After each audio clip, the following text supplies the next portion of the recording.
Fala aí galera, beleza? Sejam bem-vindos a mais um vídeo do nosso canal. O vídeo de hoje, trocar uma ideia sobre o CPTR, né? Que pegou muita gente de surpresa. Vamos entender o que está acontecendo e conversar um pouco, né? Dos riscos de Fiagro e dos riscos de juntar Fiagro com o regime de competência. E eu vou explicar para vocês o que houve. Então esse fundo anunciou aí, foi ontem, né? No dia que eu tô gravando, foi dia 10, né? Se não me engano. Que não teria distribuição de proventos. E aí foi o Deus acuda, teve até fato relevante. E por que não pagou? Por conta da AgroGalaxy. Como o problema que a AgroGalaxy deu, o administrador pegou e fez a marcação do CRA. Porque quando o CRA o CRA valia 100. Agora ele não vale mais 100, porque né, a empresa entra em RJ e tal, pode ser que ela não pague. As garantias, a gente nem sabe se existem de fato e tal. Então eles pegaram e falaram, tá bom, mas vamos marcar esse CRI. Esse CRI que valia 100 não vale mais 100, ele vale 50. E aí teve um impacto negativo de 34 centavos por cota para o fundo. Né? Com isso, o fundo não distribuiu e deve ficar sem distribuir até o final do ano. Não tem mais distribuição do CPTR esse ano. Beleza? Então você continua o CPTR, ó, faz o quê? Faz o C de Capitânia, porque você não tem mais distribuição, né? Então, patrimonial 9,49, aqui, ó, cadê? A cota derretendo para 6,58. Eu não duvido essa cota desse fundo chegar em, sei lá, velho. E a R$1 ou menos, ver que o mercado é, né? O pessoal agora tá absorvendo essa informação. Liquidez tá boa e tal, o resto muita ladainha. Eu vou passar mais rápido pra gente pegar o que importa esse mês. Ele coloca, em setembro, o CPTR registrou um resultado negativo de quase 22 centavos por cota, impactado pelo pedido de reparação judicial da AgroGalaxy. O CRA foi remarcado 50%, resultando em uma redução de 34 centavos por cota. Nesse mês, não vai ter distribuição, pois o fundo opera pelo regime de competência, né? E ele está com prejuízo acumulado. Se ele tivesse lucros acumulados, ele conseguiria segurar esse rojão, mas como não tinha, aí ficou com prejuízo acumulado. É aquela coisa, né? Quando o fundo tem lucro acumulado, ele pode distribuir mais pra gente. Quando tá com prejuízo, acabou, não distribui, até zerar esse saldo, né? Aí ele comenta e tudo, né? Que o fundo vai ficar sem distribuir dividendos até dezembro, né? Porém, se tiver alguma coisa positiva e esse papel for remarcado para cima, pode ser que ele consiga, não só ele, como outros, pode ser que eles consigam distribuir antes. E também pode ser que se eles tiverem que remarcar, esse fundo não tem só esse problema, tem outros problemas. Se esses outros problemas aí forem remarcados para baixo, pode ser que ele fique mais tempo ainda sem distribuir, né? Aí ele coloca, para comparação, se o fundo adotasse o regime caixa, seria possível distribuir hipoteticamente até 11 centavos. Por que o fundo, galera, o regime caixa distribui e o regime competência não? Porque o regime caixa, as coisas têm que passar pelo caixa do fundo, pela DRE. Então, quando der um calote no fundo do regime caixa, o que acontece? Ah, tivemos o calote, beleza, pum. E aí o calote a gente tem a garantia, deixa eu pegar uma coisa aqui para exemplificar para vocês. Eu tenho a garantia que é esse biscoitão da Nutella aqui, mó bom. Que ele tá aqui, ó, ele vale 100. E essa é a minha garantia, o biscoitão da Nutella. Eu peguei essa garantia aqui e fui vender, né? Esse biscoitão que eu achava que valia 100, ele não vale 100. Eu consegui vender ele por 50. No regime caixa, quando você executa a garantia e vende ela lá na frente, se tiver diferença, né? Se era para valer 100, vale 50, teve um prejuízo, esse prejuízo passou pelo caixa, ele existiu. Ah, o prejuízo não aconteceu. Conseguiu, era 100, você vendeu por 100. Segue o baile. Era 100, você vendeu por 110. Opa, você distribui 10. Já o competência não. O competência, a hora que dá o problema, pum, já vai pra DRE na hora. Já é marcado esse CRI na hora. É aquela coisa, né? E por que o fundo opera pelo regime de competência, né? Uma das explicações de Fiagro é por conta que o Fiagro, tá até aqui, ó. O Fiagro, ele recebe rendimentos de forma, às vezes é trimestral, mensal, semestral, que os caras pagam. E aí, para tentar suavizar, né? Suavizar aí para conseguir fazer pagamento mensal, eles usam um regime competência. E aí, cara, ferrou. Porque você tem um regime que dá muita liberdade pro gestor fazer maracutaia, não maracutaia, mas dá muita liberdade pro cara trabalhar. E aí, o que o gestor faz? Ele abusa, óbvio que ele abusa. E aí, qual que é o problema do regime de competência quando dá um problema com esse aqui? Porque se o fundo fosse regime caixa, segue o baile, distribui e boa. Mas aí, não é o caso. Eles até colocaram aqui, ó, que eles chegaram a pensar a possibilidade de manter a distribuição usando amortização, que seria, assim, uma coisa extremamente nojenta e ridícula. Tipo, você sentir o golpe total. O que acontece? O fundo tá com muito caixa. Então eles falam assim, pô, eu posso pegar e amortizar pro meu cotista. E aí eu amortizo para ele e mantenho o pagamento mensal. Só que ele tá pegando dinheiro dele e dando para você. Né? O dinheiro seu, na verdade, né? Quando você comprou, e te devolvendo, o que é ridículo. Né? Não faz sentido algum.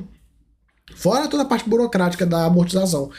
Então eles optaram por não fazer isso. Que bom, né? Que bom que eles não foram nesse nível de desespero para conseguir manter a distribuição. Porque se tivesse feito isso, cara, aí ia ser assim um show de horrores, né?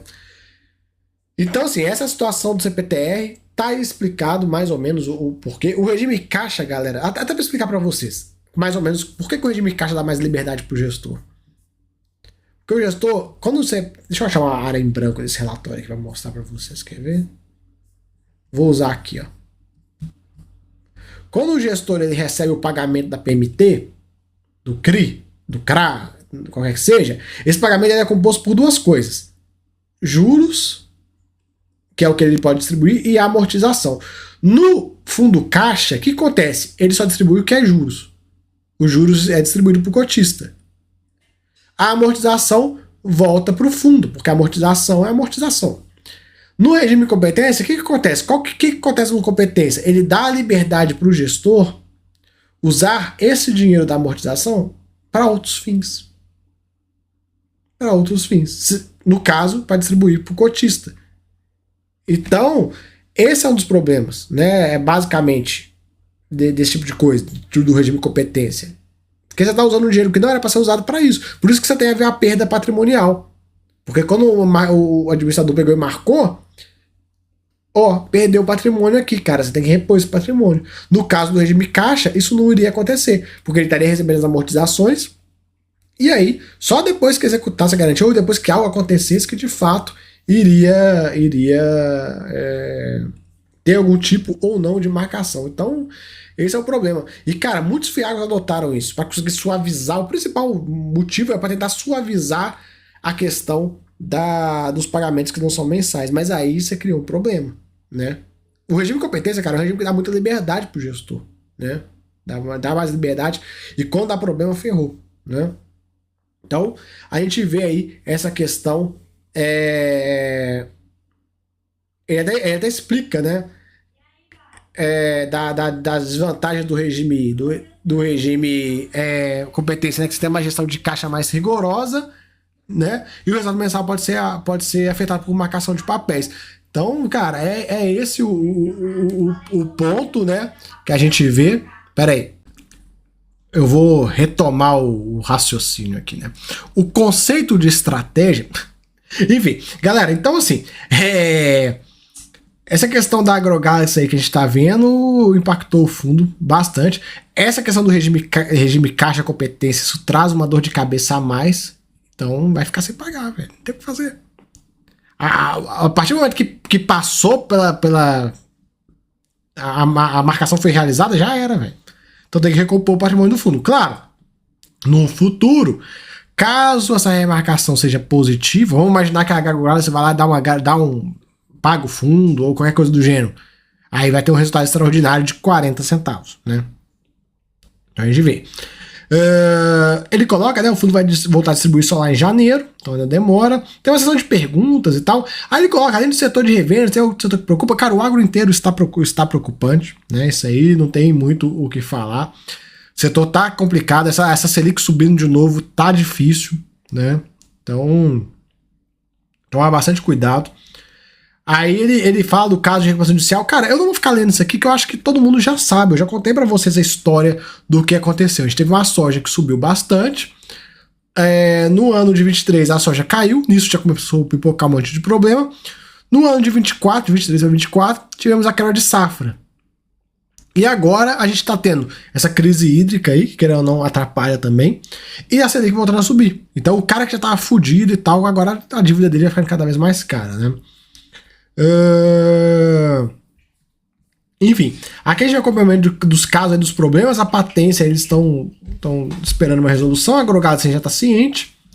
Aqui as movimentações de compras, vendas e tudo que ele realizou no mês, né? Padrão Capitânia, compra muito, vende muito. Aqui a questão da distribuição, que vai ficar zerado e vai continuar por um bom tempo. É aquela coisa, né? Engraçado. Porque eu não vejo nenhuma medida pró-cotista. O fundo vai ficar sem pagar, mas a gestão consegue receber no dela, né? Que bonito. Não foi o cotista que comprou a AgroGalaxy. Então a gestão deveria, né? O correto deveria falar assim: olha, galera, putz, a gente vai ficar sem receber aqui uma parte também e tal, porque não é justo, né? A Capitânia que fez a cagada de comprar esse negócio dessa forma, né? Mas de toda forma a gente vê o resultado, foi aqui um gráficozinho, olha lá. Receitas, as despesas, todas e o resultado negativo que sobrou, que foi de menos 21 centavos, 22 centavos praticamente. O fundo, ele não tinha aí, né, reservas para segurar esse rojão. Então já vai essa distribuição ficando zerada por um bom tempo. Cara, basicamente isso, tem pra comentar, né? Fica ligado, galera, não dá mole. Esse fundo aqui já tá com esse problema e tem outros, e não custa nada para ter mais dor de cabeça aí e ficar mais tempo sem pagar. Vamos ver para onde é que vai essa distribuição desse fundo, cara. Distribuição não, desculpa, a cota desse fundo, ficando até janeiro sem pagar. Será que chega abaixo dos R$2? R$5 eu acho que é logo ali. Agora, R$2, será que chega? Enfim, veremos. Beleza, galera? Então valeu, tamo junto aí. Se gostou, já sabe, se inscreva. Gostou, mas aí vai ser membro. Fui.